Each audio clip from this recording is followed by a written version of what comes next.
ఆంధ్ర రాష్ట్రం $2.4 trillion economy అవ్వాలంటే దాంట్లో విశాఖపట్నం అంటే గ్రేటర్ విశాఖపట్నం ఎకనామిక్ రీజియన్ కనీసం $1 ట్రిలియన్ ఎకానమీ అవ్వాల లక్ష్యంతో ప్రజాప్రభుత్వం పనిచేస్తుంది.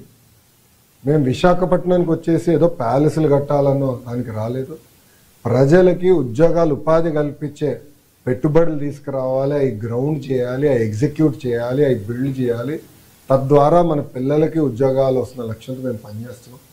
టీసీఎస్ ఇప్పటికీ వాళ్ళ ఇంటీరియర్స్ అన్ని కూడా ఫిట్ అవుట్ అయిపోయింది. నవంబర్ మాసంలో ఓపెనింగ్ పెట్టుకుంటున్నాం. ల్యాండ్ కూడా ఆల్రెడీ కేటాయించాం, దానికి శంకుస్థాపన వేస్తాం.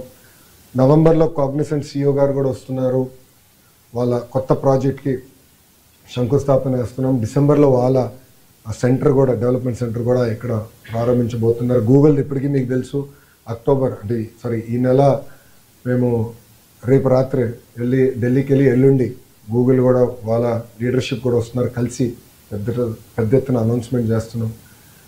భారతదేశంలోనే అతిపెద్ద స్టీల్ ప్లాంట్ ఎక్కడికి వస్తుంది? విశాఖపట్నం, గ్రేటర్ విశాఖపట్నం.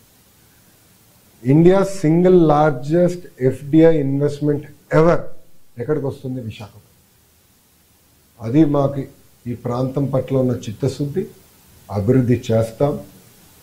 నా పైన అనేక ఆరోపణలు గతంలో వేశారు. 99 పైసలకి టాటా టీసీఎస్కి కాగ్నిసెంట్కి ఇస్తున్నా, ఇది కరెక్ట్ కాదని వాళ్ళు ఆనాడు నా పైన ఆరోపణలు చేశారు. పులివెందుల ఎమ్మెల్యే గారు కూడా స్వయంగా అది చెప్పారు. ఈరోజు నేను వాళ్ళని ప్రశ్నిస్తున్నాను,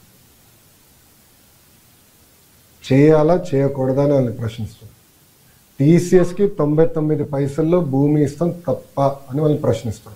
కాగ్నిసెంట్కి 99 పైసల్లో ఒక పాలసీ ద్వారా, లిఫ్ట్ పాలసీ ద్వారా అందిస్తాం తప్ప అని వాళ్ళని సూటిగా ప్రశ్నిస్తున్నా. ఇక్కడనే కోడిగుడ్డు మంత్రి ఉన్నాడు, ఆయన కూడా మాజీ మంత్రి ఉన్నాడు, కోడిగుడ్డు మాజీ మంత్రి, ఆయన కూడా అడగండి. వాళ్ళు 5 సంవత్సరాల్లో తీసుకురాలేని పరిశ్రమలు మొదటి 16 నెలల్లో మేము తీసుకొచ్చాం. అది మాకున్న చిత్తశుద్ధి. తీసుకొస్తామే కాదు, ఆ ప్రతి సంస్థ మేము గ్రౌండ్ చేస్తాం. తద్వారా యువతకి పెద్ద ఎత్తున ఉద్యోగాలు ఉపాధి కల్పించే లక్ష్యంతో ప్రజాప్రభుత్వం పనిచేస్తుంది.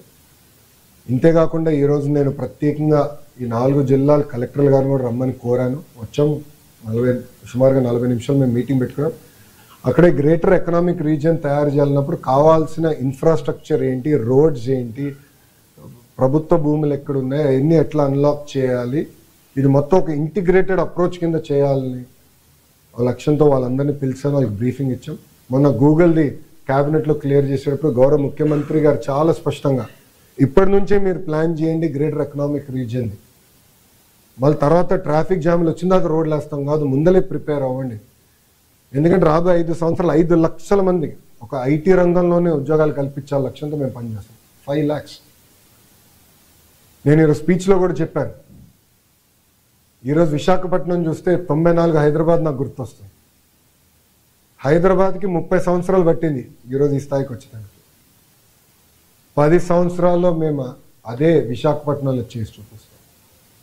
అంత పెట్టుబడులు వస్తాయి, ఉద్యోగాలు కల్పిస్తాం, డైరెక్ట్ ఇండైరెక్ట్.